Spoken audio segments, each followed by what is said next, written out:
Many of us have very small garden spaces that we've got to work with. And that means we've got to get creative to be able to have everything that we want, because every gardener, whatever we see, we want to have in our garden. So we might need to find clever ways of fitting in all the stuff and still meeting all our needs. Let me show you one or two tricks of how you can get that right. So come and look over here. I want to show you what we're going to do. We've got a plastic pot, all right? We've got a nice wide bowl-shaped pot here. We're going to use that guy under there. We're going to plant this baby up and then pop him over there. Now, if you're really brave, you could do 3. 1, 2, 3. You could even go 4. When you start getting very high, guys, FYI, rather drill a hole straight through here and put something in that's going to give you some good support, okay? Because you don't want this thing toppling over on top of dogs or children or people, for that matter of fact. So, in order to get started, let's get our mixture right. In the trug here, I've got some potting soil, I've got some coconut husk, a bit of bone meal, and a little bit of organic pellets. Let's mix this all up. Beautiful.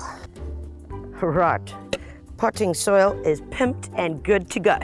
Now, next step, let's come over here. So, I've got this ordinary plastic pot. Of course, you could use a half a brick, you could use a few bricks, but the plastic pot, doesn't take up so much space and it's light. So I put him in there. The next step I'm going to do is put in my drainage pebbles. Next up, we're going to put in our potting soil all the way around here. Beautiful. Fill it up just over 3/4 the way through, and now we can start planting in around here. Now guys, the sky's the limit really with what you can plant in here. It could be veggies, it could be herbs, it could be colour, it could be succulents. Really whatever it is that blows your skirt up.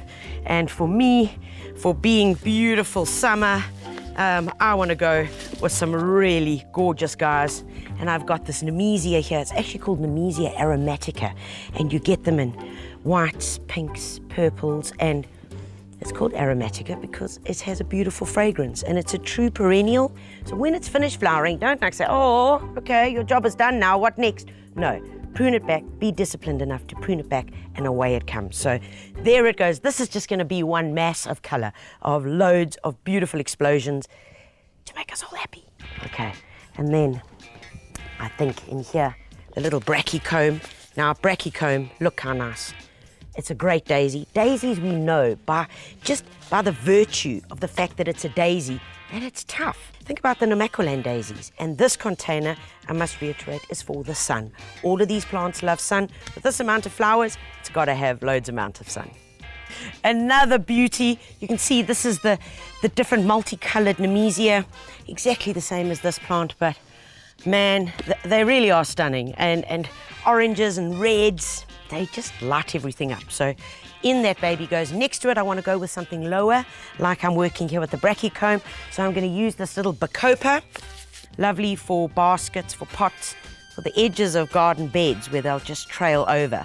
And here I've got a little lobelia. Now, lobelias, as we might know them, normally come in little pots or those little 6-pack trays. And they are an annual, so they grow, flower, die within a 6-month period. This, however, is the perennial. So all of these you're going to treat exactly the same. Now what I want to do is pop 1 or 2 things in, just because we can.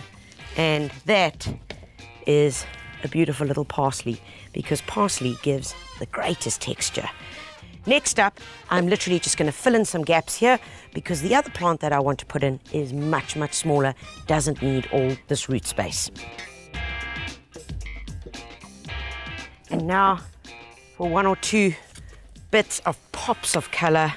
These are gazanias. They've got a lovely grey leaf. They're indigenous. Is going to grow to about 1 foot wide, flower all summer long, and then in the following spring they'll come through again for you. And then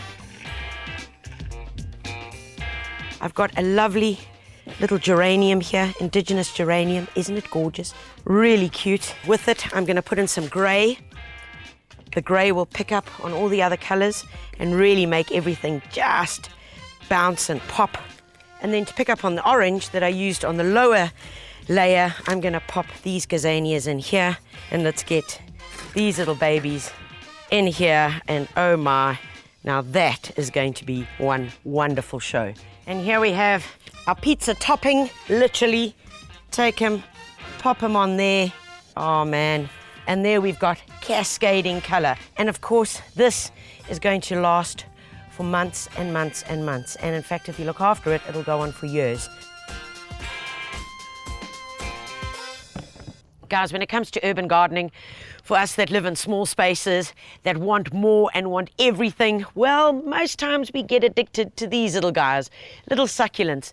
I particularly am almost mentally addicted, I think, to these little guys, which are all known as echeverias. And like I've said, there could be worse afflictions and addictions that I could have, so I'm going to stick with these for now.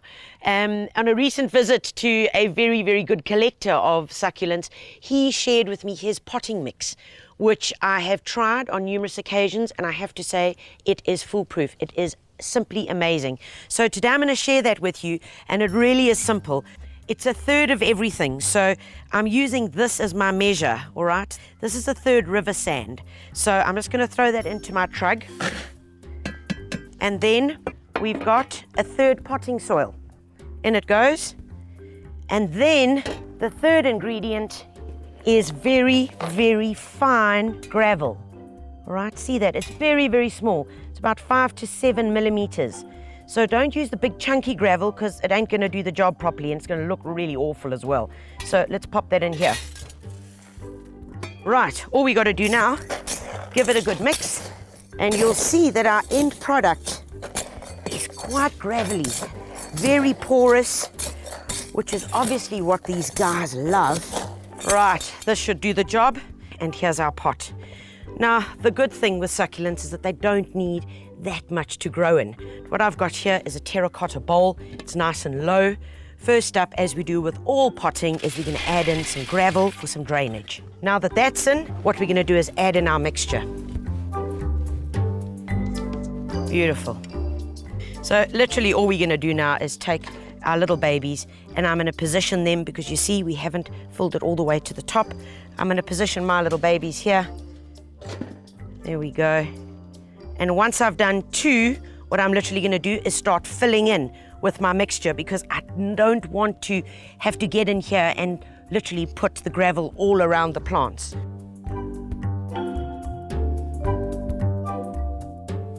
Right, that should do it.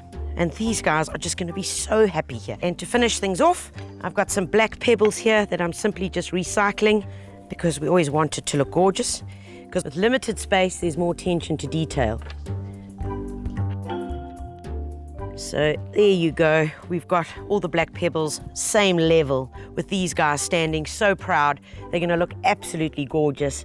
Look at that. It's like looking into a kaleidoscope.